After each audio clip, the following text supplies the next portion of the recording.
जो जीवित रहते हुए सहायता राशि मिलती है वो भी नहीं मिली, और मरने के बाद जो सहायता राशि मिलती है मुआवजा वो भी नहीं मिला है। और इनका सर्टिफिकेट बना हुआ है वो ऑफलाइन है, तो वो ऑनलाइन नहीं हो रहा है। ऑनलाइन नहीं होने की वजह से ये जनरल मेडिकल कॉलेज और कमला नेहरू हॉस्पिटल और इसके चक्कर काटे 2 साल से, और इनका सर्टिफिकेट बन गया है लेकिन ऑनलाइन नहीं हो रहा है। तो ये शिकायत भी आज हम कलेक्टर साहब के साथ बात करेंगे। और ये सिलिकोसिस का मामला है, जो एक विधवा महिला मुआवजे के लिए चक्कर काट रही है, तो उसकी जवाबदेही हम चाह रहे हैं। ठीक है, तो ये आपको पता है बीमारी होती है सिलिकोसिस, जो खान में मजदूर काम करते हैं, और वो बीमारी होने के बाद व्यक्ति जिंदा नहीं रहता।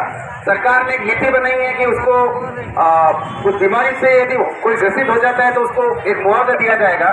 अभी आप देखिए कि उनकी मौत हो गई है पति की, और वो सरकार में नीति है, नियम है, कानून है, सब बना हुआ है, जो उसमें लिखा हुआ है, लेकिन 4 साल हो गए ये भटक रही है, लेकिन इसको वो चीज नहीं मिल रही है। तो ये इसी के लिए जवाबदेही कानून है। कौन व्यक्ति है जो इसकी पेंशन स्वीकृत नहीं कर रहा है, किसके पास गई, तो जवाबदेही होनी नहीं होनी चाहिए, होनी चाहिए ना कि कौन व्यक्ति है जो काम करेगा है, और वो काम नहीं कर रहा है और ये 4 साल से घूम रही है, तो नहीं कर रहा है उस आदमी पर जुर्माना होना चाहिए, नहीं होना चाहिए। तो ऐसे ही जवाबदेही कानून की हम मांग कर रहे हैं। पास करो, पास करो, पास करो, पास करो। ये सिलिकोसिस का एक और ऐसा मामला आया है, तो उनकी भी हम बात सुनेंगे। अभी को जिंदाबाद। ये रामगढ़ के रहने वाले हैं, इनका जो सर्टिफिकेट बना था इनके पति का 11/2/17 को इनका एक सर्टिफिकेट बना। अभी 5 महीने से इनकी डेथ हो गई है। किसी ने कहा कि इसको ऑनलाइन करो, सरकार ने कहा था, तो अभी 3 सर्टिफिकेट लेके ये घूम रहे हैं, और तीनों के नंबर अलग है। एक ऑपरेटर की गलती से जो अपने अपना हॉस्पिटल में जो ऑनलाइन करते हैं, उन्होंने ऑनलाइन किया, सबके नंबर अलग अलग कर दिए। तो अभी एक आदमी है 3 सर्टिफिकेट है और तीनों के नंबर अलग अलग है। इसकी वजह से 5 महीने से कलेक्ट्री, एडीएम साहब, हॉस्पिटल सब जगह घूम घूम के परेशान हो गए, और अभी तक कोई वो कहते वहां जाओ, वो कहते वहां जाओ, 3 सर्टिफिकेट लेकर ये घूम रहे हैं। इसकी वजह से न तो फॉर्म ऑनलाइन हो पा रहा है, न इनको मुआवजा मिल पा रहा है। धन्यवाद। इसके अलावा यहाँ पर रलावता पंचायत से कुछ कालबेलिया कम्युनिटी के लोग आए हैं, को लेकर आप देखिए कि यहाँ पर धरना प्रदर्शन चल रहा है। ये सिलिकोसिस में मैं एक बात और कह रहा हूँ, निकाली जाएगी, और फिर जब सरकार काम नहीं करती है ना, सरकार काम नहीं करती है तो दलाल काम करते हैं, और वो दलाल सरकार से मिल जाते हैं। तो वो दलाल क्या करते हैं कि सरकार के अंदर घुस के जो कर्मचारी के पास जहाँ काम अटका हुआ है उससे पैसे की साठगांठ करते हैं। वो डायरेक्ट उससे बात नहीं करते जिसका काम है, वो उससे साठगांठ करते हैं कि साहब काम मैं करवा दूंगा लेकिन पैसे लगेंगे। तो आप ये ध्यान रखना कि दलालों का काम भी सरकार के बंद होने की वजह से दलाली बढ़ती है। सिलिकोसिस में इतने बड़े बड़े दलाल हैं, 1-1 लाख रुपए ले रहे हैं, 1-1 लाख, और सीधा स्टाम्प लिखाते हैं, और स्टाम्प पे लिखापटी करते हैं कि तेरे सिलिकोसिस का डॉक्टर से सेटिंग करते हैं कि तेरा प्रमाण पत्र हाथ में आने के बाद मेरे को पैसे दे देना। स्टाम्प पे लिखापटी करके कर रहे।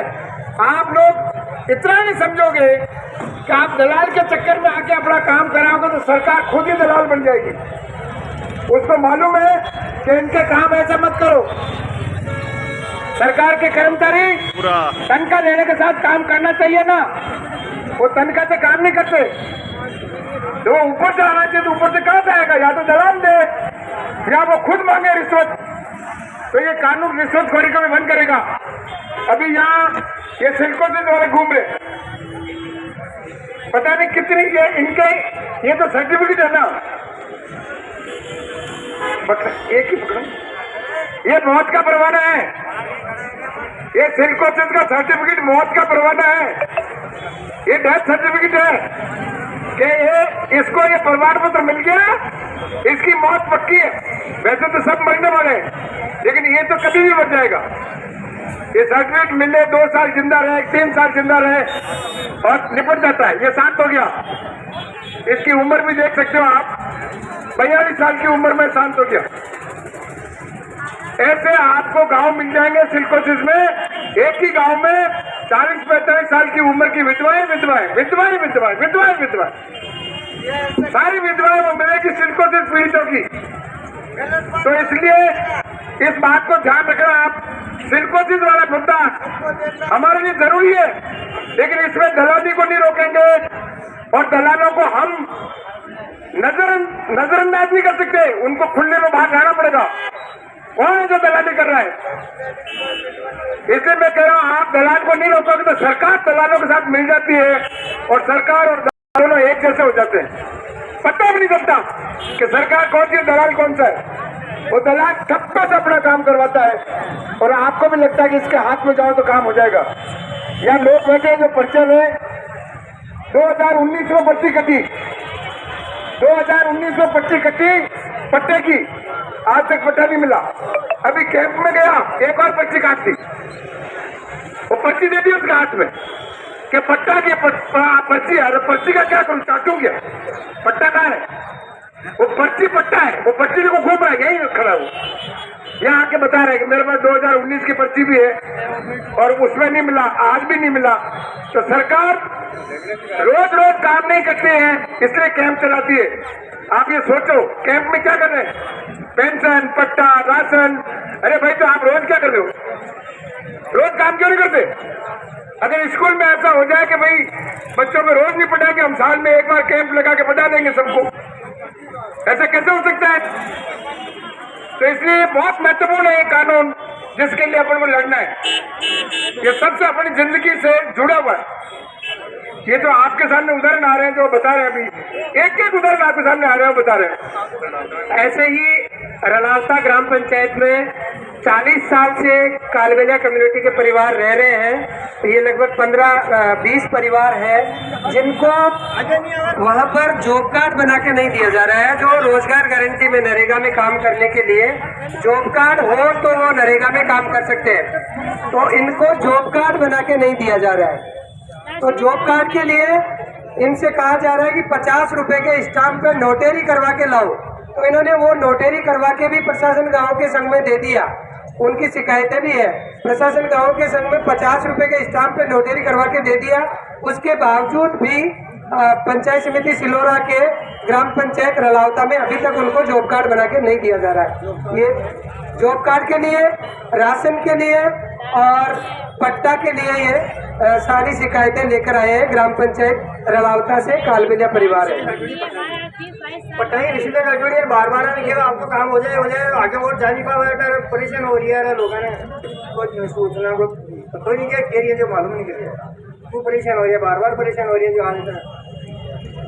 तो ये इनकी कहानी सुनी आपने, ये कालबेलिया समुदाय से, और कालबेलिया समुदाय घुमंतु जाति है जो घूमने फिरने का काम करते थे, कलाकार जातियां भी है। और राजस्थान में ऐसी 32 जातियां हैं, एक नहीं है। और उन जातियों के पास न तो रहने को घर होता है, न उनके घरों के पट्टे होते हैं, वो लोग न उनके पास दस्तावेज होते हैं। ये कह रहे हैं ना उनके पास राशन नहीं मिलता, राशन कार्ड नहीं है, राशन कार्ड नहीं है तो इनका जॉब कार्ड नहीं बनेगा, इनको कोई सरकारी सुविधाओं का लाभ नहीं मिलेगा, तो कोई पहचान के दस्तावेज इनके पास नहीं होते हैं।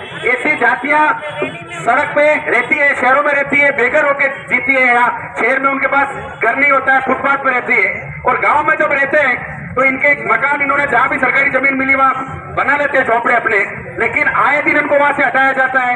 कहा जाता है कि तो चारागाह की जमीन है, कभी कहते हैं तो बिना नाम जमीन है, आबादी की जमीन पे इनको कोई रहने नहीं देते। सरपंच कोई चाहता नहीं है कि इनको वहां पे पट्टे दिए जाए, स्थायी रूप से वहां बसे। तो ऐसे लोगों की जवाबदेही कौन लेगा? जहाँ ये जाते हैं ऑफिसों में, इनको एप्लीकेशन ले लेते हैं, इनको रसीद इनके पास है, 3-3 साल की इनके पास अर्जियां हैं, लेकिन कोई इनकी सुनवाई नहीं करता। तो ये कानून एक मौका देगा कि ऐसे गरीब वंचित लोगों को सुनवाई का मौका मिलेगा। आप वहां जाके अपनी शिकायत दर्ज कराओ और वहां से एक रसीद लो उनकी, उसकी ऑनलाइन दर्ज भी होगा वो शिकायत। और आपके जैसे इस शहर में और भी लोग हैं जिनके पास पट्टे नहीं है, ऐसी कोई दिक्कत है, उन लोगों को भी आप यहाँ भेजो, वहां भेजो, दिखो उस पे। तो इसी को आगे बढ़ाते मैं ओपी रे जी से निवेदन करूंगा कि ओपी रे जी यहाँ अपनी बात रखें। साथियों, जवाबदेही यात्रा के सभी साथियों में सलाम करता हूँ। आजकल यहाँ जयपुर में 3 डिग्री टेम्परेचर था और हमारे गांव में तो माइनस 5.2 डिग्री फतेहपुर में था। इस माहौल में आप सरकार को जगाने के लिए जो यात्रा निकाली है और कल जिस प्रकार से विधायकपुरी के सीओ ने हमारी यात्रा के साथियों से दुर्व्यवहार करने की कोशिश की, उसको हमारी साथी हमारी जनरल सेक्रेटरी कविता ने क्या माकूल जवाब दिया। ये साथियों लड़ने का अंजाम है।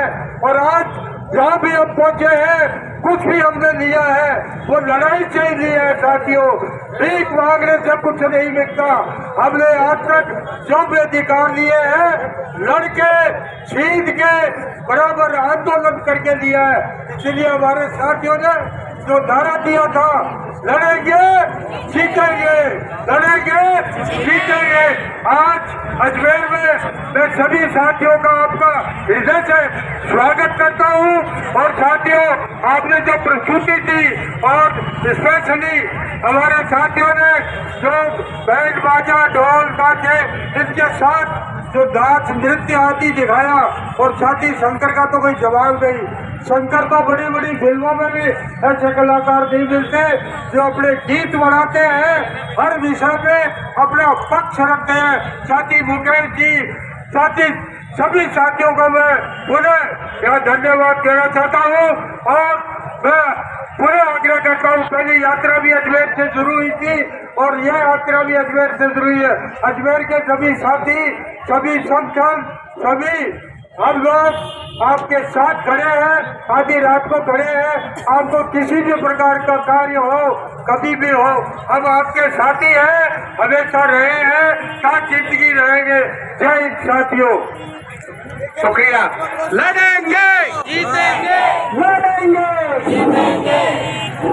तो साथियों, एक तो हमारे साथियों की तरफ से यात्रा, तो ये सीधा दृश्य आप देख रहे हैं अजमेर से बजरंग चौराहे से सीधा दृश्य, जहाँ पर जवाबदेही कानून की मांग को लेकर पूरा संघर्ष हो रहा है। और हमारे देखिए ये साथी, ये हमारे सेनापति देखो किस प्रकार से मुस्तैदी से बैठे हुए हैं, विराजे हुए हैं।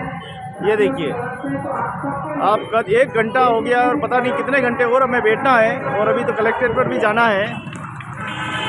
तो देखिए हमारे इन साथियों को ना भूले, एक एक साथी एक एक देखिए सभी बैठे हुए हैं। जिंदाबाद जिंदाबाद। मैं आपकी खबर ले रहा हूँ ना, जिंदाबाद साहब जिंदाबाद। ये तमाम साथी देखें हमारे, देखो सारे जवान, देखिए इनका जोश, सभी अपनी अपनी जिम्मेदारी निभा रहे हैं। किराए के मकान में रहता है, किराए के मकान में रहता है, किराएदार ने बाहर निकाल दिया, उसके इलाज हुआ तो खूब पैसे खर्च हो गए, तो इसका सब कुछ अभी कुछ नहीं है। वो कह रहा है मेरे पास जमीन नाम की चीज नहीं है, बच्चे हैं, जमीन नहीं, पट्टा नहीं, कुछ नहीं, और मेरे सब रिश्ते बाहर पड़े हैं। फिर आप इसके पास पट्टा नहीं मिलेगा, मकान मालिक इसको मकान नहीं मिलेगा, और मकान उसको मिलेगा जिसके पहले से मकान है। उनको दोनों बेचारे को मकान उसी के मिलेगा जिसके पहले से। लोग दोनों ये है, ऐसे लोगों की आखिर तक जो बैठे हैं उनकी कोई सुनवाई नहीं हो रही है। कोई सुना, सब गरीब इंसान ऐसे लोगों के लिए उसके पास कुछ नहीं है, दो मकान दो उसको।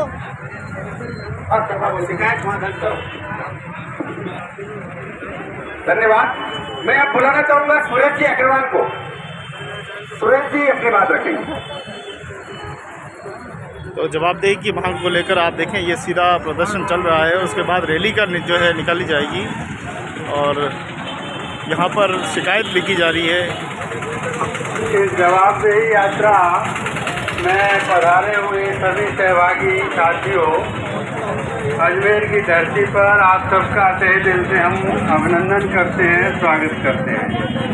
और जो साथी यहाँ इस यात्रा के अलावा अजमेर के हैं, आसपास की जनता जनार्दन है, उन सब से मैं ये निवेदन करता हूँ कि मात्र 50 पैसे का एक पोस्ट कार्ड है, मुख्यमंत्री के नाम पर एक पोस्ट कार्ड जरूर लिखें। इसमें कुछ नहीं करना है। माननीय मुख्यमंत्री राजस्थान सरकार सचिवालय जयपुर, केवल एक लाइन लिखनी है। देखिए कि यहाँ पर कानून पास करें। पोस्ट कार्ड लिखे जा रहे हैं, हाथों हाथ पोस्ट कार्ड पे शिकायत है देखिए, वो मैं लिखी ये जा रही कहना है। चाहता हूँ मित्रों कि आज से बहुत अर्से पहले मैडम अरुणा राय जी के नेतृत्व में एक अभियान शुरू हुआ था सूचना का अधिकार, और उसमें हमारे अजमेर के पुराने साथियों त्रिपाठी जी वगैरह सबने काफी सहयोग किया। अंततः वो कानून पास हुआ और आज केवल राजस्थान में ही नहीं, पूरे कामखोरी है, दलाली है, वो सब पता है ना।